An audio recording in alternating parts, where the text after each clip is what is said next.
morning students. In this last lecture we have discussed about the integrated rate equation for zero order reaction. Now we take the integrated rate equation for first order reaction. Now we take example of a reaction. Suppose A convert into B. Experimentally find out its order is 1. If we know the order, then we can write the rate law. If its order is 1, it is experimentally find out, then we can write its rate law. So rate is equal to क्या हो जाएगा A और order क्या हो जाएगा 1. Mean we can say that rate is equal to KA. First order reaction क्या होती है? अगर आपसे फर्स्ट ऑर्डर रिएक्शन डिफाइन करने के लिए दे दी जाए तो कैसे डिफाइन करोगे? First order reaction of those reaction whose rate is depend upon only one concentration of reagent. जिन रिएक्शन का रेट रिएजेंट की सिर्फ एक कंसंट्रेशन पर डिपेंड करे. Those reaction whose rate depend upon only one concentration of reagent. These are first order reaction. तो हमने ये रेट लॉ एक्सप्रेशन लिखा. रेट लॉ एक्सप्रेशन जिससे जो हमारे पास इक्वेशन आती है उसको हम बोलते हैं डिफरेंशियल रेट इक्वेशन. अगर हम इसका rate versus concentration graph plot करते हैं तो आपको सीधा सा पता चल रहा है ये क्या हो रहा है. ये y इक्वल टू ये क्या है mx. तो rate versus concentration of a graph plot करेंगे तो हमारे पास इस टाइप का कर्व आएगा. Straight line start from origin and slope is equal to rate constant and it is also equal to tan theta. अगर आपको थीटा की वैल्यू दे दी जाए तो आप रेट कांस्टेंट की वैल्यू भी निकाल सकते हैं. छोटा सा क्वेश्चन यहाँ से बन सकता है. तो ये है हमारे पास फर्स्ट ऑर्डर की डिफरेंशियल रेट इक्वेशन और रेट वर्सेस कंसंट्रेशन कर्व.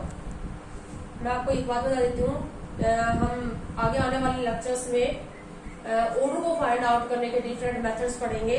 ऐसे कौन कौन से मेथड्स हैं जिनसे हम ऑर्डर फाइंड आउट कर सकते हैं. तो उसमें एक मेथड आप पढ़ोगे ग्राफिकल मेथड. तो ये ग्राफिकल मेथड में आपको साथ साथ करवाती जा रही हूँ. मतलब ग्राफिकल मेथड में ग्राफ दे दिया जाएगा, कर्व दे दिया जाएगा और कर्व से आपको ऑर्डर पहचानना है. ठीक है. तो ये ग्राफिकल मेथड में भी अब एक तो डिफरेंशियल रेट इक्वेशन का ग्राफ ले हम और इंटीग्रेटेड रेट इक्वेशन का ग्राफ ले. तो ये जो है ये हम जो ग्राफ ले रहे हैं ये रेट वर्सेस कंसंट्रेशन का जो हमारे पास ग्राफ आएगा वो डिफरेंशियल रेट इक्वेशन का आएगा. तो ये ग्राफिकल मेथड ये ग्राफ आपको दे दिया जाए तो इससे आप ऑर्डर पहचान सकते हो. ठीक है. तो अब हम आगे बढ़ेंगे. अब हम करेंगे इसका इंटीग्रेशन करेंगे. डिफरेंशियल रेट इक्वेशन की लिमिटेशन मैंने आपको बताई थी. There is no relationship between concentration and time. यहाँ कंसंट्रेशन और टाइम में कोई रिलेशनशिप नहीं है डिफरेंशियल रेट इक्वेशन में, इसलिए हमें इसका इंटीग्रेशन करना पड़ता है. इंटीग्रेशन करने के लिए हम सपोज करते हैं किसी भी T0 के ऊपर. T0 का मतलब जब रिएक्शन स्टार्ट हुई है उस टाइम रिएक्टेंट की जो कंसंट्रेशन होती है उसको हम बोलते हैं initial concentration of reactant. At T0 the initial concentration of reactant A is A. हम A मोल पर लीटर, हमने कंसंट्रेशन क्या ले ली T0 के ऊपर A की small a mole per litre. और इसी को हम और मानेंगे C नोट और इसी को हम क्या कहेंगे A नोट. अब B बनानी है तो B की कंसंट्रेशन क्या रहेगी 0 at any T time. Suppose करो x mole of A consume और डिकम्पोज.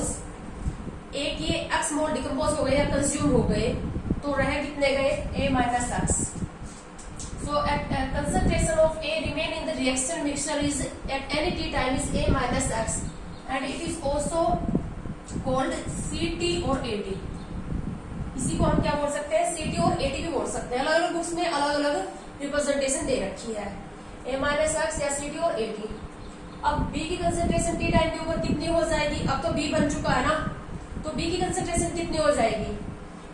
यहाँ पर स्टेशियोमेट्री 1:1 की है. तो अगर इसमें से इसका एक मोल खत्म होगा कंज्यूम होगा तो इसका एक मोल बनेगा, इसका x मोल कंज्यूम होगा तो इसका x मोल बनेगा. तो इसकी कंसंट्रेशन कितनी हो जाएगी x. B की कंसंट्रेशन अगर यहाँ पर A:3B होता तो इसकी कंसंट्रेशन A माइनस एक्स होती तो इसकी 3x हो जाती ना, क्योंकि इसका x मोल डिकम्पोज होगा तो इसका तो 3x बन जाएगा. क्योंकि यहाँ स्टेशियोमेट्री 1:3 की है. इसका एक मोल डिकम्पोज होता तो इसके 3 बनता है, इसका x डिकम्पोज होगा तो इसका 3x हो जाएगा. ठीक है. तो इस तरह से बैलेंस इक्वेशन से आपको यहाँ पर कंसंट्रेशन पता चल जाएगी. एक ही है तो रिएक्टेंट की है तो प्रोडक्ट की पता चल जाएगी. ठीक है. अब हमारे पास टाइम की लिमिट आ गई 0 से टाइम तक, और कंसंट्रेशन की लिमिट आएगी हमारे पास सी नोट से सी टी तक।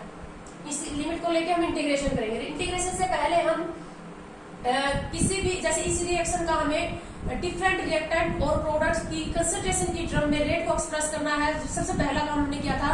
सो we can also write the rate of this reaction is equal to minus d upon dt और प्लस dv अपॉन dt, ऐसे भी लिख सकते हैं ना। Decrease in concentration of A with change in time, increase in concentration of B with change in time.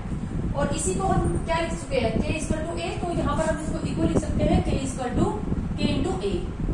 सो इन दोनों को हम रिलेट करके आगे इंटीग्रेशन करेंगे, तो हमारे पास ये इक्वेशन आ गई माइनस डी ए और dt इक्वल टू क्या, के ए। इसको रिअरेंज कर लेते हैं, minus d A upon A is equal to k d t. Integration ले लेते हैं इसका। इंटीग्रेशन लेंगे तो हमारे पास लिमिट है हमारे पास सी नोट से सी टी, और टाइम की हमारे पास जो लिमिट है, टाइम की जो लिमिट है हमारे पास वो है 0 से T time. Integration of dx upon x is equal to क्या होता है, ln x होता है। Integration of dx upon x ln x होता है, तो integration of d upon a is equal to क्या हो जाएगा, ln a। तो ln a माइनस साइन बाहर लगा हुआ है, और लिमिट है C naught to C T is equal to के टी। इसको सोल्व कर लेते हैं हम। ये आ जाएगा हमारे पास ln C t minus ln C naught is equal to के टी। साइन को अगर हम इसको ब्रैकेट को हम सोल्व करते हैं तो सी नोट हमारे पास पॉजिटिव हो जाएगा और सी टी माइनस हो जाएगा, तो ln C naught minus ln C T is equal to के टी। ये हमारे पास आ गई integrated equation for first order reaction. First order reaction और जीरो ऑर्डर में क्या फर्क है, जीरो ऑर्डर में सिर्फ क्या आया था, यहाँ ln नहीं आया था, C naught minus C T equal to के टी आया था। ये फर्स्ट ऑर्डर के लिए है integrated equation for first order. इसी के हम आगे डिफरेंट फॉर्म में लिखेंगे इसको, ठीक है। जबकि जीरो ऑर्डर के लिए क्या आया था, C naught minus C T equal to के टी, ये जीरो ऑर्डर के लिए आया था।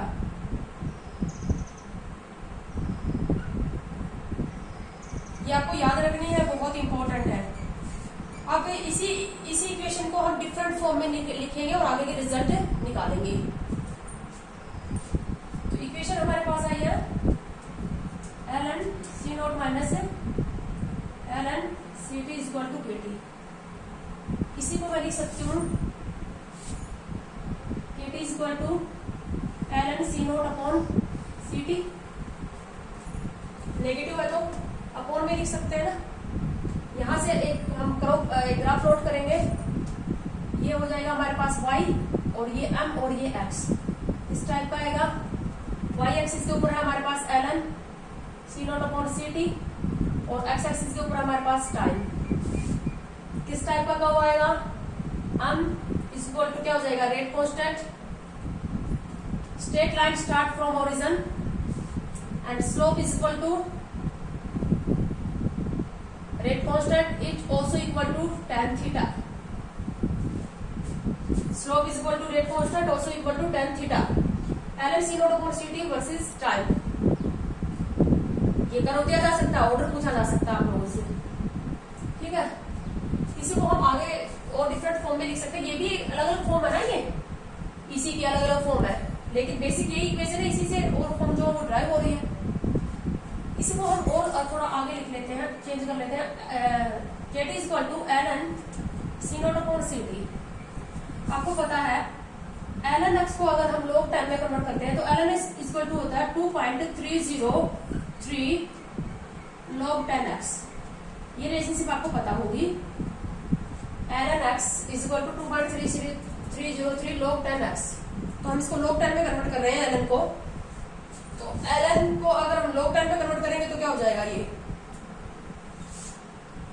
kt is equal to 2.303 log 10 c naught upon ct।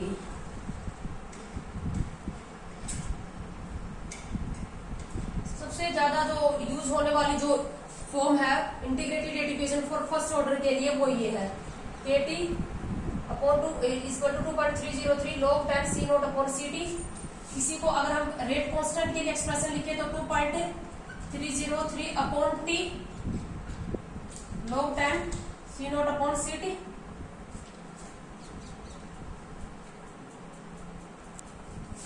अब आगे और ग्राफ प्लॉट करते हैं हम इसकी फॉर्म चेंज करके। इसी को मैं रीअरेंज करके लिख सकती हूँ KT upon 2.303 log 10 of C naught minus log 10 of CT। Rearrange किया मैंने KT अपॉन 2.303, इसी को मैं आगे रीअरेंज कर रही हूँ log 10 of CT minus KT upon 2.303 minus log 10 of C naught. ये इक्वेशन आ गई। y ये इतना रहेगा हमारे पास m और x इक्वल टू क्या रहेगा टाइम प्लस आ जाएगा ना ये plus C naught plus C y equal to mx plus C। Linear equation आ गई y equal to mx plus C। तो ग्राफ प्लॉट करेंगे। ग्राफ किसके बीच में प्लॉट होगा? y एक्सिस के ऊपर हमारे पास log 10 ऑफ कंसंट्रेशन CT क्या है? किसी भी t टाइम के ऊपर रिएक्टेंट की जो कंसंट्रेशन है। सो log 10 of concentration log 10 of concentration versus time graph plot होगा। x एक्सिस के ऊपर रहेगा टाइम, y एक्सिस के ऊपर log 10 ऑफ कंसंट्रेशन। अब हमारे पास है माइनस के अपॉन 2.303, तो स्लोप डाउनवर्ड आएगा, नेगेटिव साइन है, डाउनवर्ड आएगा और इंटरसेप्ट पे है तो स्लोप इस टाइप का आएगा। डाउनवर्ड स्लोप आएगा तो ये आएगा और इंटरसेप्ट किसके इक्वल हो जाएगा? ये जो इंटरसेप्ट है वो log 10 ऑफ C नॉट के इक्वल हो जाएगा इंटरसेप्ट और स्लोप इज इक्वल टू क्या हो जाएगा?